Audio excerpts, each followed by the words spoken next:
Hi guys, welcome to the live stream. We are back again and I'm enjoying these live streams. They're just so good. Like I just feel like just talking and being on every week, it's just getting that voice out there, getting that light out there.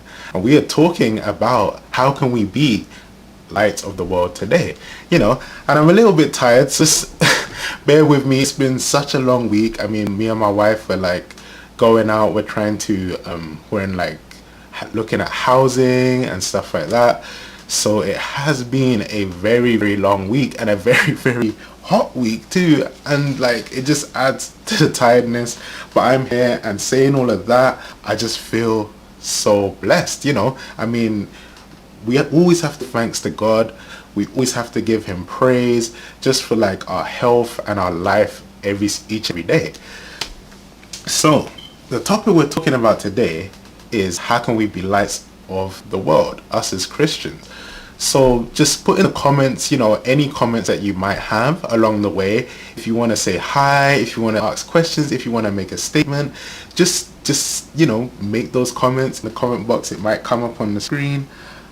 Oh, and I'm seeing some stuff like good morning from London, good vibes.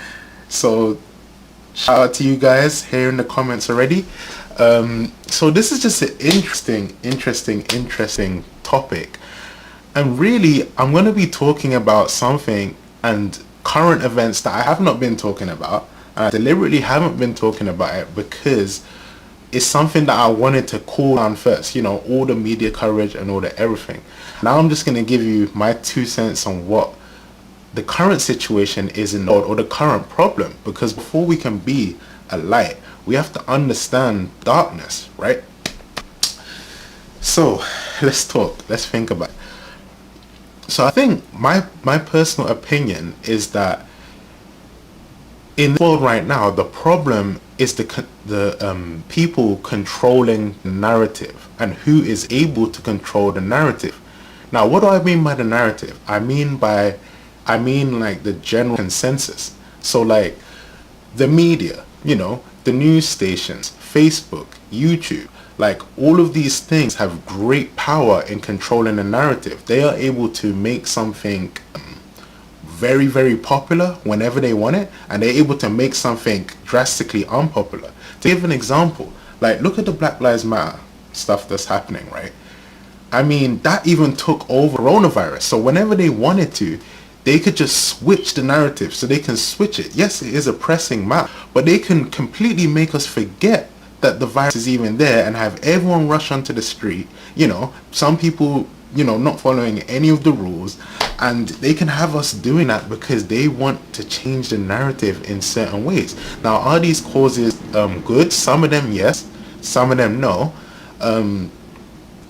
But it just shows the power that these forces have. Why am I calling them forces? I'm calling them forces because we know as Christians that this isn't like a physical battle. This is a spiritual battle. This is a spiritual battle being controlled by the prince of darkness, which is Satan. He is controlling all of this. And yes, there is a web where important and powerful people are at the top controlling everything, but they're being controlled by Satan, and this is where the darkness is coming from. It's like, and so people are thinking maybe, or in the comments, I don't know, but like people are thinking like, why is that a problem?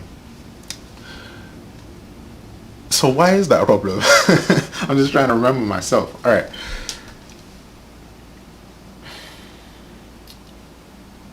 The problem is that they can really shut down narratives that disagree with them. So let's use an example. An example is like the feminist movement that was not too long ago, where you're having the empowerment of women, which is very important because you have to respect women. They should have equal rights with men and such like that. So there was that kind of movement going. But it turned into something really weird, where like they were saying that women had to kind of take over from men, and like I don't need no man. That was the kind of thing going around. So like it was kind of destroying the nature of marriage, destroying the nature of the household, where women started to think that they don't need men and like such like that, and like all kinds of movies were coming out and people were complaining like, should we make Superman a female? You know, really, should we make Superman a female? I mean, it has man in the name. Some things are just not necessary, you know. Some things just really take it too far. Like, why not create something that is your own unique creation, something brand new, something vibrant? You don't have to take from something that's already there, a creative thing that someone's thought up and planned, and you're gonna take that and just spin it just because you want a narrative. And if people come out and if people say the things that I'm saying here, first thing that happens is you get insulted, you get made fun of, and ultimately you get shut down, because before you even get a chance to speak, there's someone to shut you down because you're not with the narrative. And I just disagree with that, because I think even when people disagree with you, they have to have a voice. You know, God gave us freedom of speech, and he is the judge. He can judge us for what we say. So it's not for to we have to listen. And even look at what Christ did. What did Christ do? He was here. He listened. You know, he listened to people, and then he came back with parables. He spoke to them in languages that they understand, because he understood them, because he heard them, because he knows how to feel. If you don't know how someone feels that disagrees with you, then how are you supposed to really talk to them and come up with, you know, intellectual points about the topics? So that's really why the Facebook page is there too, and I've opened it up to everyone. Everyone can speak, agree, disagree. You know, we can take it on an intellectual level and a spiritual level on our points, and not just like, oh, this is within the narrative. So what's another example I use? I mean, there's also this Black Lives Matter thing going on, and that is the pressing matter that's happening right now, where we're seeing you know, police brutality and cases which is just terrible, you know, terrible things happening. And that is the narrative. The narrative is right now, I mean, it started off as something good, and I'm all for it, Black empowerment. But then it's kind of changing in a way that is inducing fear in some people. It's inducing a level where we're using the word racist way too easily. You know, we're just we're seeing someone make a simple comment, maybe it's against the narrative, but it might be true, but we're coming at them and we're attacking, you know. So I've had people talk about the Jews, how they were oppressed. I mean, I don't agree with those arguments, but I'm willing to hear it. I'm willing to see those things. And that's what I think is missing, is we're just shutting these things down. You know, there's what other arguments has there been? Like, let's say someone might say that Black people are killing each other on a way wider scale than the cops are killing them. And it's like, okay, we don't want people to be saying, we don't want any race to really be talking about that subject. But if we don't want them to be talking about it, why don't we change it? You know, why don't we change that statistic? Why, if it's true, then it's true. It's something we gotta sort out. But if we're only sorting out one problem, which is like the cop problem over here, and we're not sorting out this problem because we're not talking about this problem at all, and we're not allowed to talk about it, then the system just continues to work in a circle, and it just keeps on going. So yes, it is important to talk about the cops, and it's important to highlight the injustice going on and everything that's going on in the system, but we need a balance. We do need to consider these things, that these statistics that are being brought up. We can't just follow one narrative. So what happens when we follow one narrative is like, we end up getting focused on one thing, we don't tackle the other. So anyway, that's like my 2 cents on the situation. I mean, I'm all for Black Lives Matter. And let's just check the comments real quick. Let's see what is going on. So I have people saying, I agree. I'm wondering who that is. Oh, okay. So we have Tessa here saying, good evening from London. Good evening. It's being filled with, baptized with the Holy Spirit and fire, being unpolluted from the world. Yes, we have to be unpolluted from the world. There has to be a separation there. So that's what I'm saying. It's like, while the world is following one narrative, we have to find this midpoint as Christians, where we're separate. We're not just following one narrative, we're not following the other, but we have a clear stance, what we believe, what we agree with, what we disagree with, but we're enabling both sides to speak so that we can understand them and we could also help them, and we have some people saying I agree. So yeah, so thanks for your support in the comment section. Keep those comments coming. We're gonna continue to talk. So really now, what I wanted to do in this is, I don't know, we haven't spoken about light. We haven't spoken about light in this yet. So really, we as Christians, what we have to do is look at what Jesus would do. The common phrase, what would Jesus do? And this is something we spoke about on the Facebook page also, but I've kind of wrestling with this throughout the last week and this week. I'm back and forward, and one kind of verse just kind of came into my head, and I was like, it was just like, wow, I never really thought about it in this way, on how we can be lights the same way how Jesus was. So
I just love this conversation. I mean,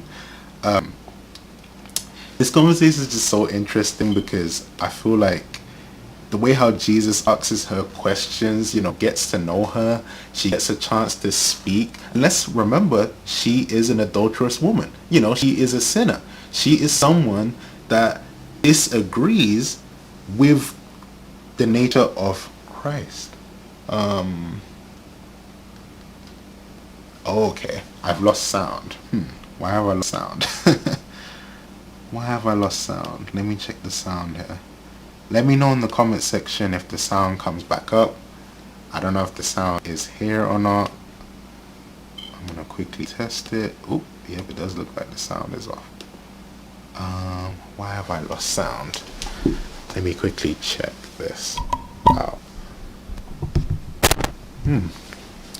Okay, give me a second.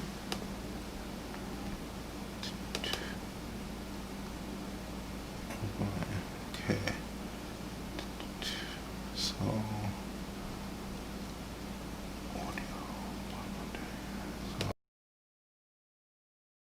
oh, is the sound back on now, guys? I don't know if the sound's back on or not.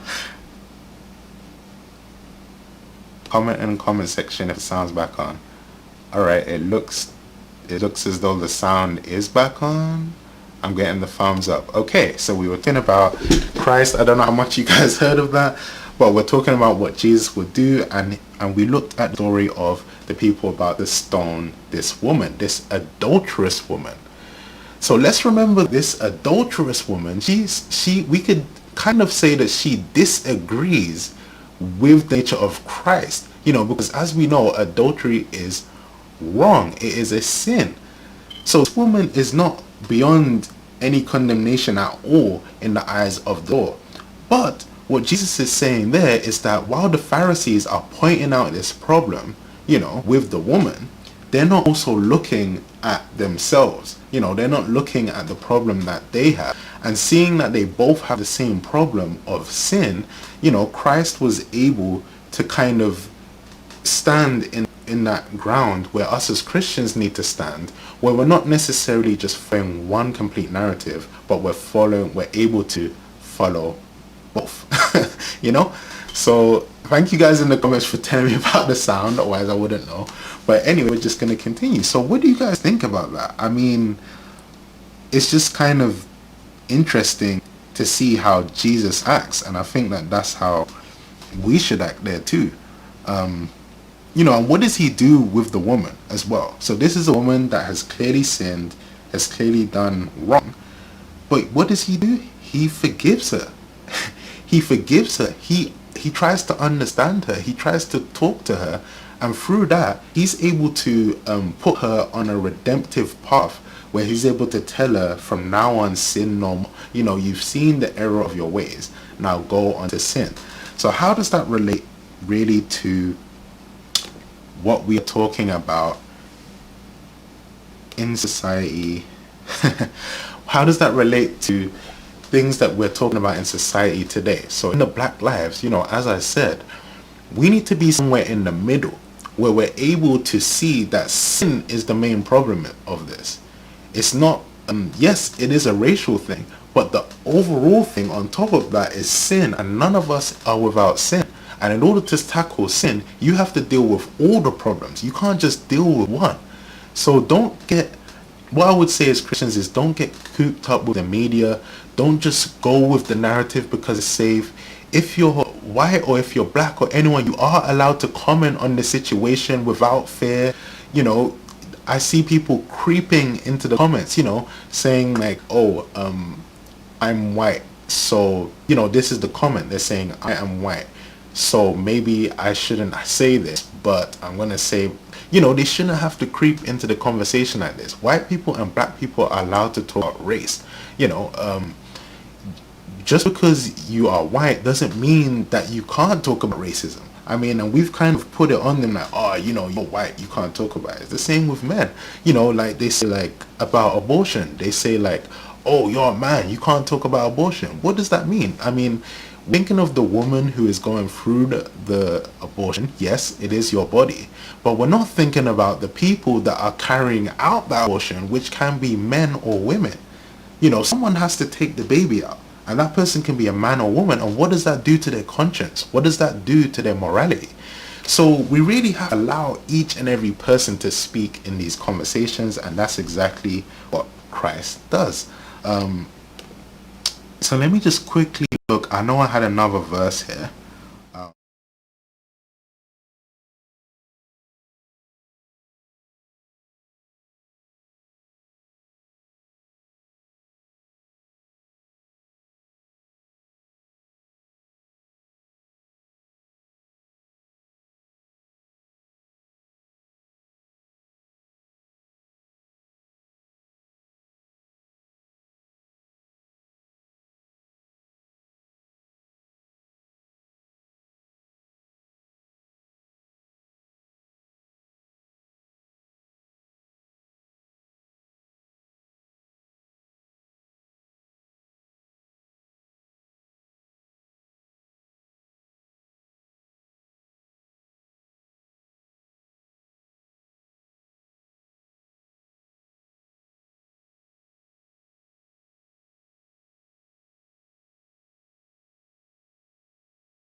So here we get the biggest like way in which we can be lights. You know, we know we have an example of what Jesus would do.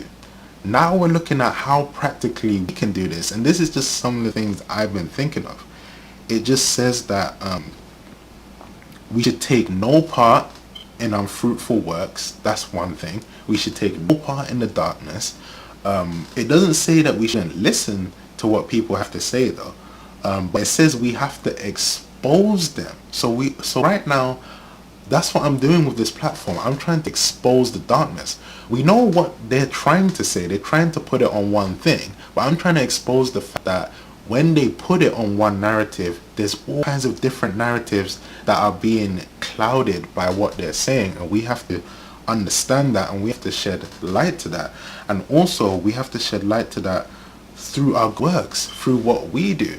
You know, don't be violent. Don't go out and be just like the darkness and go out and do violent protests. Let's do a peaceful protest. You know, Jesus did stand up for people that are oppressed. Yes, he did. So we must do that too. And you know, but when it came to him and when he was oppressed, did he fight back? Did he because he could have.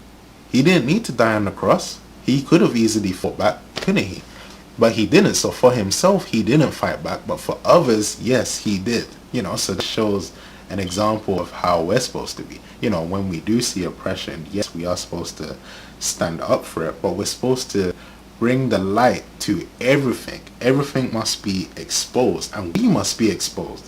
So it's like, with these videos, I'm kind of exposing myself here. I'm showing my true feelings. I'm coming on live each and every week, and I am just exploring the unknown, continuing to exercise my freedom of speech, to which anyone can disagree or agree with.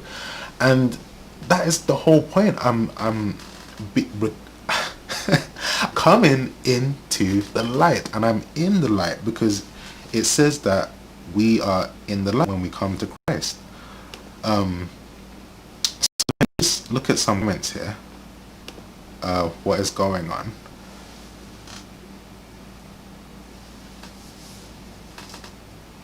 Oh, so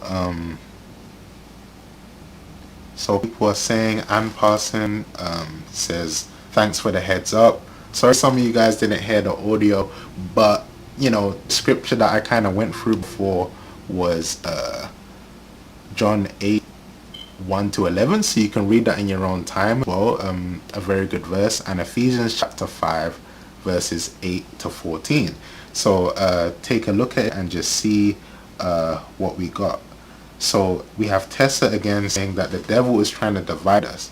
Is having compassion for people like Jesus did. So yeah, it is true. Like, all of these things end up dividing us. Even if we're, you know, we're fighting for one cause, but we're leaving out others, it really is dividing us into white or black, or like, you know, Republicans or Democrats, or like politically, in each and every way. The media is just dividing us and creating fear, creating anxiety, creating all these things. But we can be a light in this world. We need to look different. We need to look completely different from all of them. Like, I don't know, like bring Bibles to the White House and, you know, pray for them, and bring cupcakes and bring all of this stuff, you know. Don't follow what the world is doing. And that's just something that's on my heart.